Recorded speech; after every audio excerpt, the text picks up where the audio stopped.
Hi everyone, Dr. Victoria Scorbo here, speaking to you from the Seeds of Transformation Healing Center in Wareham, Massachusetts. Time for your tarot scopes. Yes, it's that time again.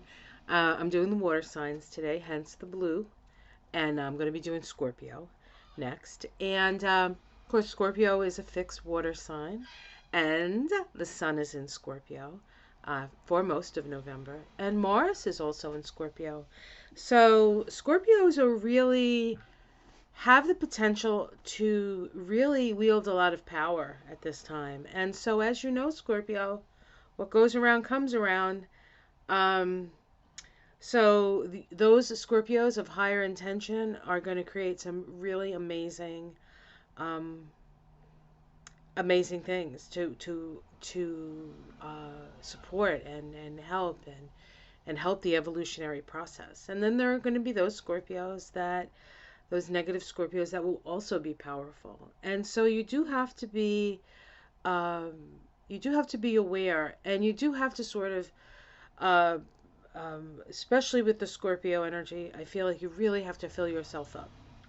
You really have to fill yourself up with light. The light of love and light uh, will shield you, but you have to like make sure that you fill your tank every day. Even if you go out for spend a little bit, make sure you fill your tank. Because there may come a time in this month where you're going to have to like gun it, so to speak, and make sure you have all the fuel that you need to do that. So it takes a little prep. Takes a little prep this month. I did shuffle the cards, so we'll go. And I'm using the top deck. Did I say that? Okay, so we're in a situation. We have the Seven of Swords here, which is in this deck is futility. This like in this particular card, and we see there's Aquarius there. It's a sign of Aquarius. The sevens are actually associated with the planet Venus in the Tree of Life. And so, of course, Venus is about getting our needs met. Venus is about seeking what or attracting. It's not. We don't really seek. We attract with Venus. Attract what you love. Um, so taking an action. There is no action to take here because the other swords are holding down the large sword in the center. So there is this feeling of no matter what you do, you're going to lose, or no matter what you do, it's not going to work. So there's some level of futility in your life at this time. Let's see what's challenging that. The Eight of Wands, um, information, information. There is information coming that is going to challenge your sense of being stuck. So while this is a challenge card, it's really a help card because your immediate situation, kind of where you're at as you start the month, is you feel like there's nothing you can do of any, you're damned if you do, damned if you don't kind of energy. And what challenges that is some new information coming out, and it's coming from the center of the core of you out into the world. Um, Interesting. Let's see what's at the root of that. The Five of Pentacles. This card. It's about worry. Uh,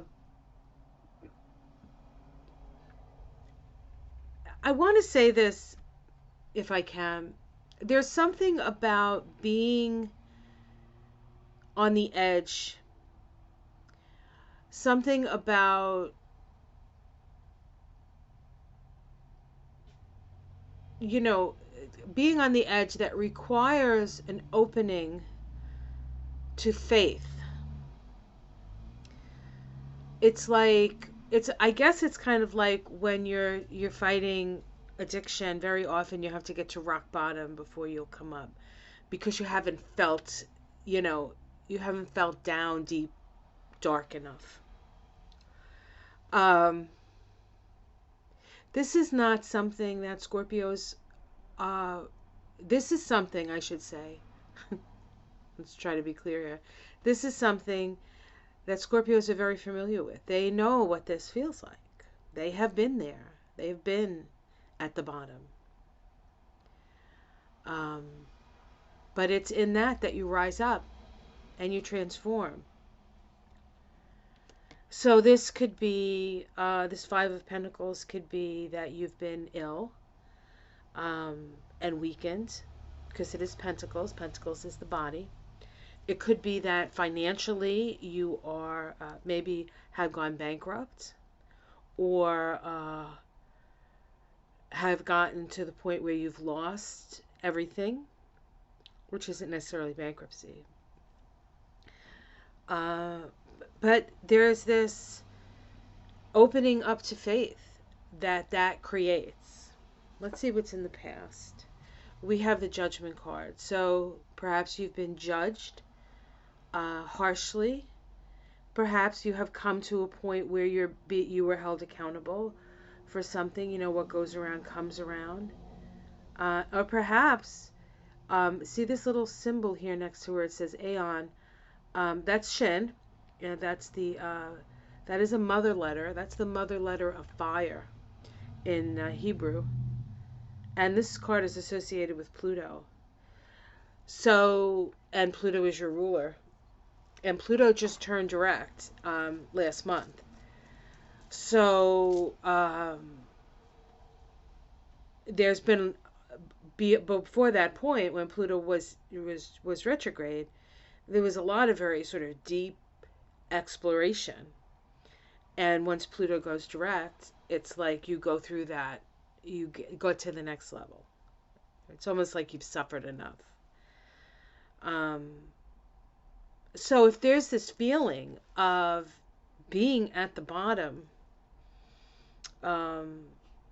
it probably is due to the fact that you just either finished a cycle that was profound, or you've been raised up to a higher level, a higher realization, an understanding at a soul level that you are part of a continuum, that these experiences that you have are not singular in a life, but are connected to a series of experiences. And perhaps you now have some access to that. And in the sky, we have the gate. We have gain, the 6 of. I think this is. Oh no, this is the 9. Sorry, I know my cards. The 9 of Pentacles. So, you know, from the bottom, you rise up. So, what Spirit is offering is abundance. The 9 of Pentacles is the self-made person. This is, nobody's giving you this, although you might, actually they can lend you money and get you moving in the right direction. But this is from your own, you know, this is your own work here. This is your own work. And so even if you're feeling like you're at the lowest low, know that Spirit is saying, no, yeah, you may be in that lowest low. You may have $10 in your bank account, but this is the time. This will be a time when you will, through your own hard work. You know, if anybody has watched, if anybody has Netflix out there, there's a series called The Maid, and it's about a woman, a young girl who's, I don't know if she's married to her boyfriend, but she lives with her boyfriend. They have a daughter, and he gets abusive with her, and she comes from a family history of a mother who's been abused by her husband, boyfriend, whatever, and then it's her journey, how she gets out of poverty, um,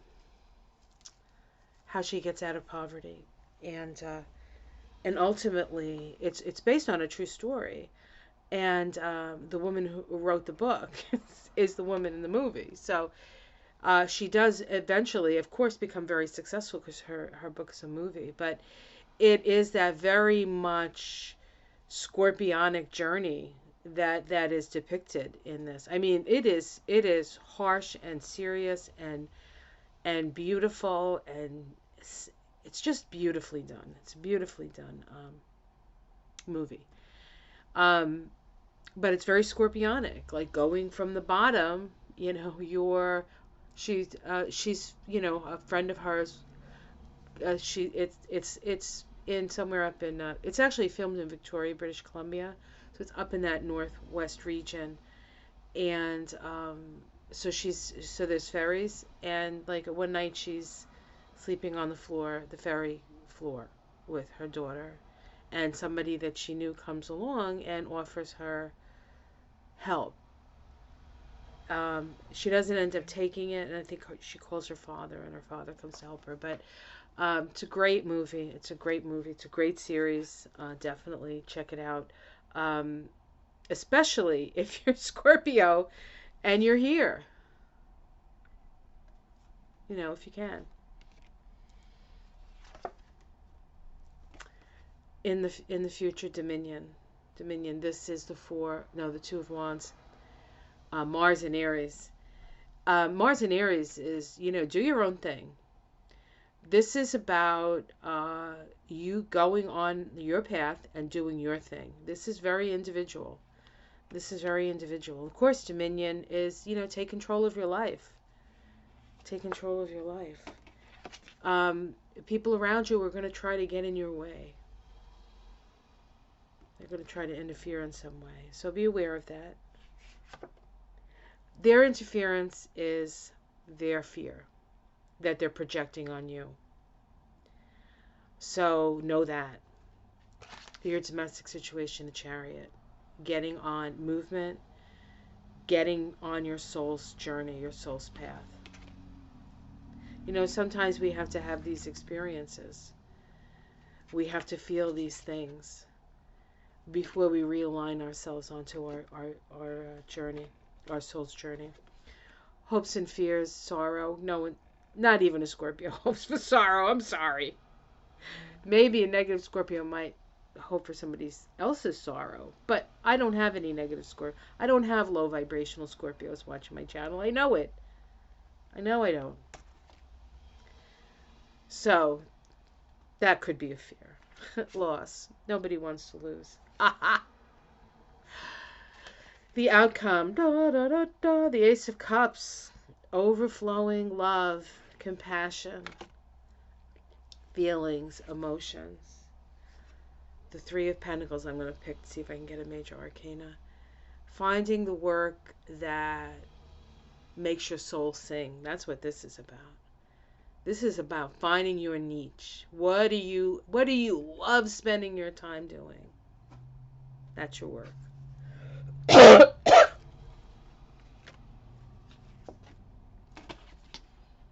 And a change in fortune. So that's indicated, if this is the base, worry and loss, the nadir, this is the potential, the 9. If you take dominion over yourself, your luck is going to change, and change in a big way. Valor, it's going to take courage. The Lovers, it's going to take good choices. And Death, a willingness to let go and let the soul in, and let the soul drive the bus. A lot of success out there for you. Profound month for you, Scorpio, which we would expect, right? Because it's always intense. Well, we would expect intensity because it's always intense with Scorpio. But profound, not always. This month for you is a profound month. So I hope you enjoyed that reading. Like and subscribe. I will be doing a beginner's astrology. I believe it's going to start the first Monday of November. So you can check that. You can go to my website. There's a thing that says beginner's class, 6 weeks class. it ignore the dates because the dates are going to change. But if you're interested, and I'm getting quite a bit of interest. So if you go to my website, the link is below, um, and select the beginners class. You can get in. So I have room. So all right, guys, much love. Namaste.